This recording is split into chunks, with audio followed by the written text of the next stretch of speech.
দুনিয়ার পুরো জীবনটা এটা হচ্ছে লালসাময় একটা জীবন, লোভ, মরিচিকা, মায়াজাল।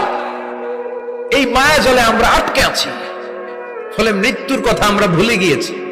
পাগলের মতো ছুটছি, আরো টাকা লাগবে, আরো খ্যাতি লাগবে, আরো যশ লাগবে, আরো দাপট লাগবে। আমার এত টাকা দিয়ে কি হবে?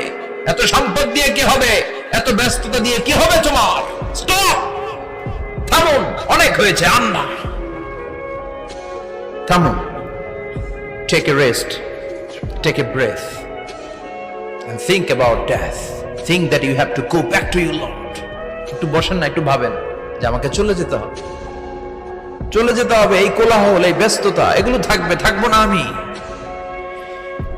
সাইয়েদনা ওমর ফারুক বলেছেন, মুতু ক্বাবলা আন তামুতু, মরার আগে একবার মরো। হাসিবু ক্বাবলা আন তুহাসাবু আলাইকুম, তোমার হিসাব নেওয়ার আগে তুমি একবার নিজের হিসাবটা করো না।